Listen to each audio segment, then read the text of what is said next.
Hello everybody, my name is Cadeau and this is a video to describe a bit of my philosophies on religion and to describe what God means to me.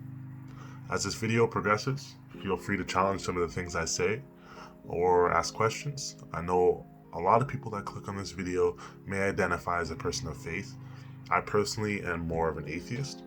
Now this does indeed mean that I don't believe in God, or at least that I don't define it as any being or entity that embodies a certain list of ultimate values as defined in any text or propagated by any organized religion.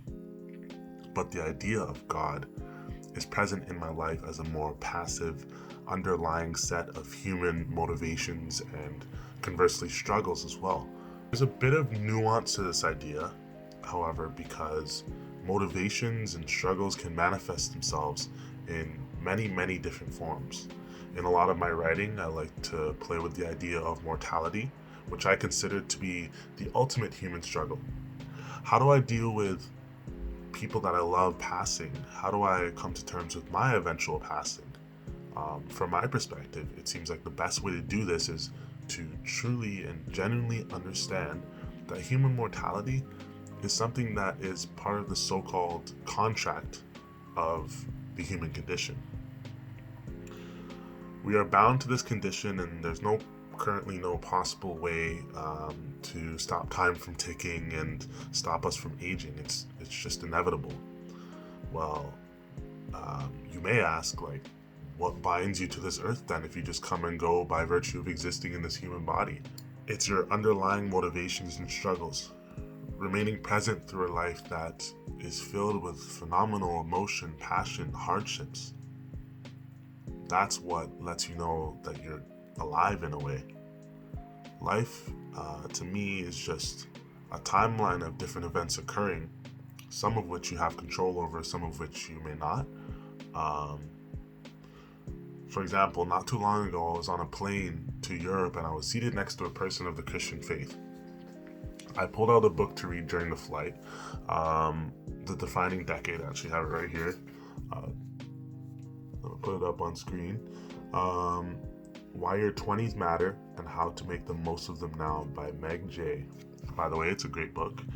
But anyway, the lady I was seated next to asked me what I was reading and then proceeded to say, well, you know you have no control, right? It's all in God's hands at the end of the day. And I remember thinking to myself, what makes you so comfortable with like damn near surrendering your liberty to your faith? Ultimately, that's just because she's on the path that God has set for her. You know what I mean? And she understands that. And it's honestly a beautiful thing. I could have poked and like prodded at the logic of that. But at the end of the day, our motivations for things sometimes are not seated fully in logic. I mean, if look at it this way: if you're a more cynical non-believer, try to consider the phrase "ignorance is bliss."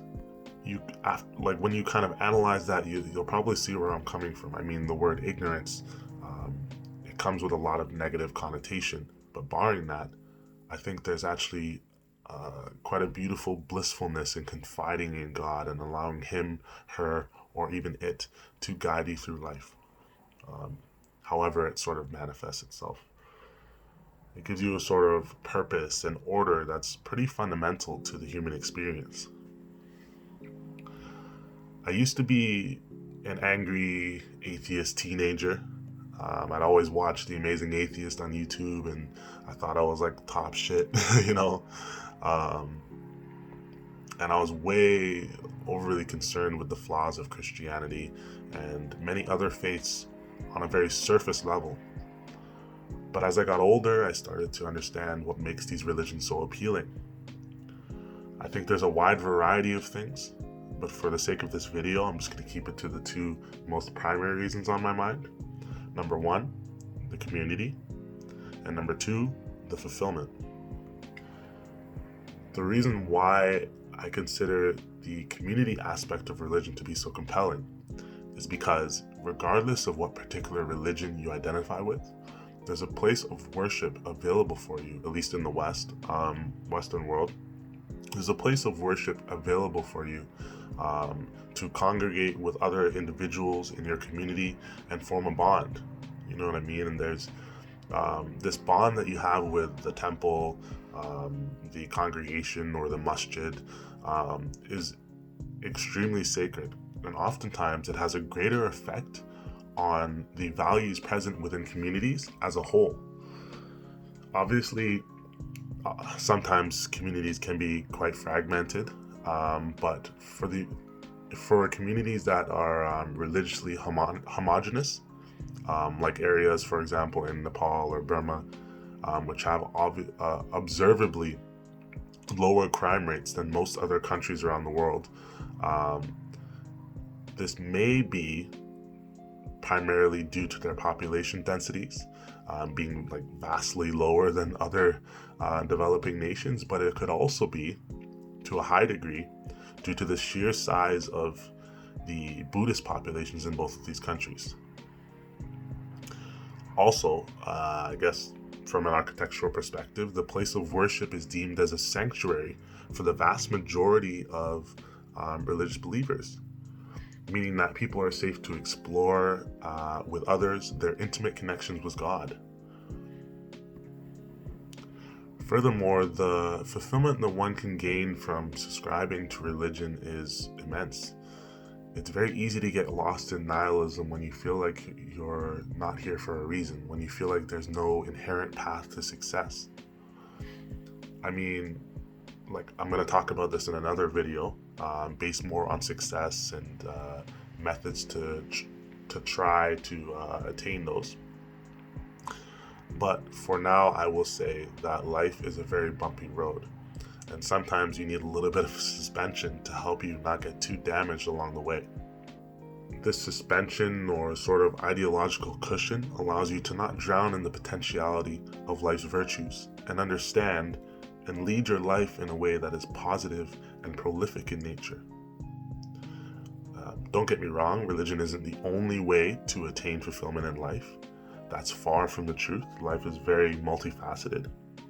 But what I am saying is, if you can and are willing to be religious, it is likely that it will provide you with a great sense of fulfillment. And finally, to summarize here, there's indeed a case to be made for the good and bad of religion, but in the Western world, religion has allowed many people to become liberated from the binds of ostracization or prejudice. These people are free to be a part of a grand community and experience a sublime personal connection with God. Defining a sort of God-like force and allowing it to passively operate in your life will allow you to make sense of the things that are within your control and things you cannot control, thus relieving you of this curse of the human condition. Thank you all for watching. I look forward to seeing what you guys have to say in the comments. Bye-bye. Hey Google, remind everybody to subscribe at the end of this video.